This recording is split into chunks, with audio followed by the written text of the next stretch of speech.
This story was sent in by someone who swears every detail is true. They asked to remain anonymous for reasons you'll understand soon. They said this happened during a 2-month period when they were staying alone in an apartment that hid something impossible. Something was wrong with the room they lived in, and every day it repeated itself. My life has never been normal, but nothing prepared me for what happened last year.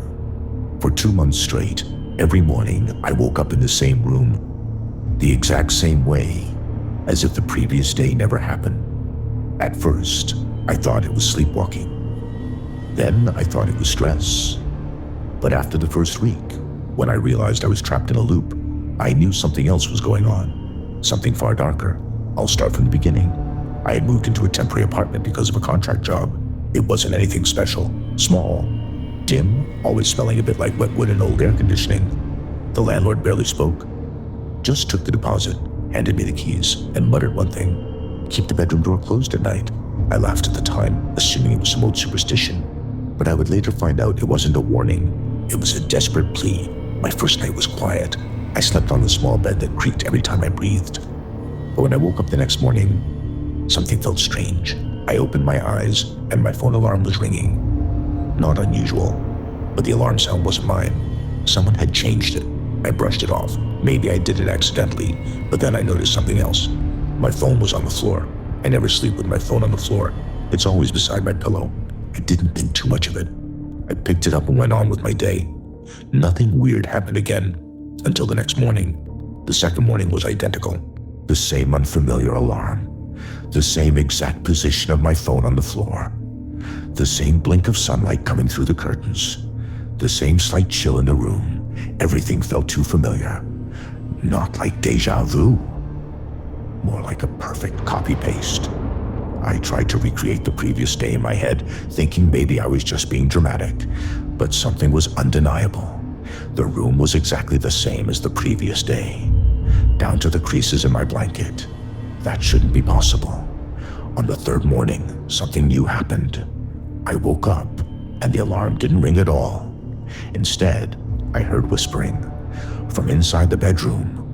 A woman's whisper, very soft, like someone speaking through cloth. Wake up, wake up, wake up. I froze. The voice wasn't in my head. It was coming from the far end of the room. I didn't move. I didn't breathe. After maybe 10 seconds, the whisper stopped, and the room fell silent. I sat up and forced myself to check. There was no one in the room. No open windows. No vents large enough for anyone to hide in. Nothing. But from that day on, the loop became clearer. Every single morning, my phone appeared on the floor. The room temperature was exactly the same. The sunlight landed in the same angle. The creaking sound from upstairs played at the same moment. It wasn't a coincidence. The room was resetting. By the end of week 1, curiosity became fear. Something was repeating the days for me. But why? One night, I remembered what the landlord told me. Keep the bedroom door closed at night. I had been keeping it closed, but I never locked it. That night, I locked it. At around 3:17 a.m., I woke up. I didn't hear anything at first, just my own heartbeat. Then I heard the doorknob. Someone was twisting it, slowly, gently, trying not to make noise. I sat up quickly, completely alert, and the twisting stopped. Then came the tapping, soft, polite, rhythmic tapping, as if someone was asking to come in. 3 taps, pause, 3 taps, pause. I didn't move until morning. When the sun came up, I checked the footage from my phone's camera. I had set it to record facing the door, and when I played the recording, my heart nearly stopped. At exactly 3:17 a.m., the door handle moved. Not a little. Not from wind or vibrations. It turned halfway down, held for 3 seconds, then released. No shadow under the door. No sound of footsteps. Just the handle moving on its own. I confronted the landlord later that day. He didn't act surprised. He didn't even pretend to be shocked. Instead, he sighed, grabbed a small key from his pocket, and handed it to me. A brass key. Old. Heavy. "This is for the other room," he said. "What other room?" I asked. He avoided eye contact. "The room behind the wall." I didn't understand, but he left before I could ask more. That night, I inspected the bedroom wall. The wall opposite the bed felt hollow, almost like a thin board instead of plaster. I knocked on it. Empty. Unnatural. I pushed. It didn't move, but when I ran my fingers along the bottom edge, I found a tiny gap. A hidden door. A door behind the wall, with a keyhole that matched the brass key. My stomach dropped. I should have left it alone, but stupid curiosity made me use the key. When I unlocked it, the wall slid open like a panel.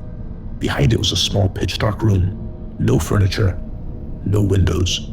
Just a mattress on the floor, covered in dust, or what I thought was dust. When I leaned in, shining my phone light, it wasn't dust.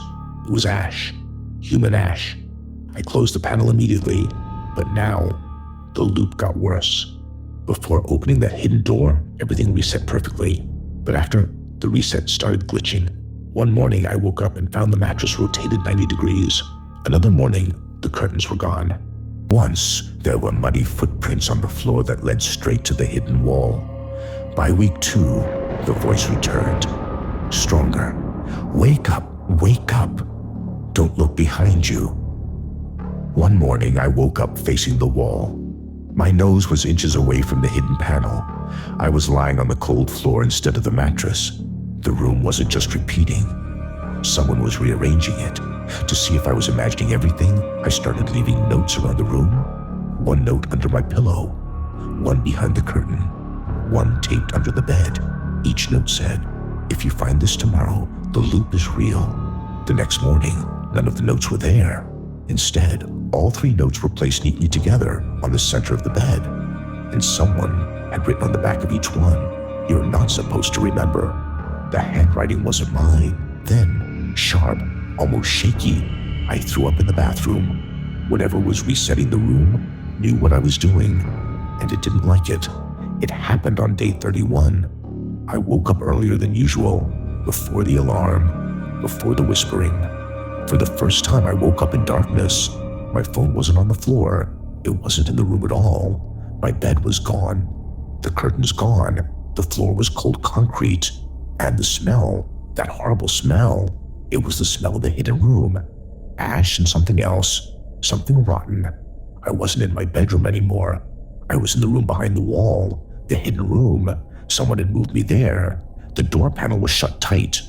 Locked from the outside. I screamed. Pounded. Kicked.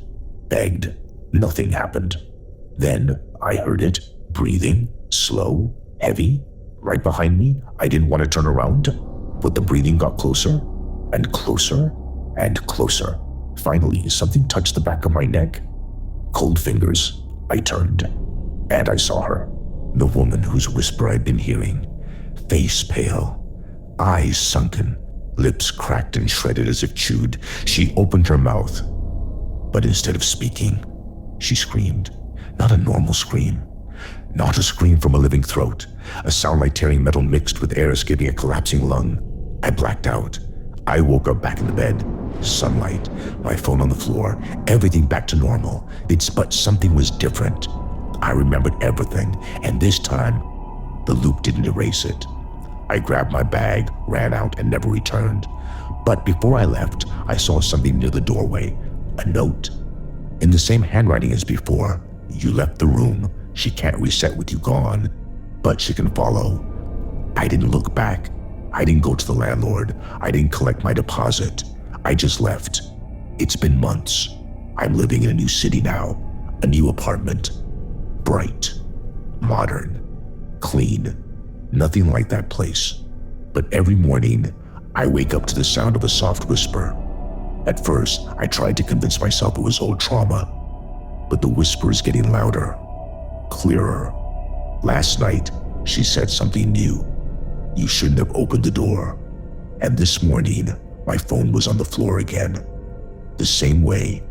Exactly the same way, just like before. I think the loop didn't belong to the room. I think the loop belonged to her. And now, she found me again. If you made it to the end of this story, thank you for watching. Stories like this remind us that some places aren't just haunted, they're trapped. And sometimes, what follows you isn't the room, but whatever wakes up in it. If you enjoyed this video, be sure to leave a like, share it with someone who loves horror, and subscribe for more terrifying stories every week. This is Dark Vision, and remember, if something feels wrong when you wake up tomorrow, don't ignore it. It might already be too late.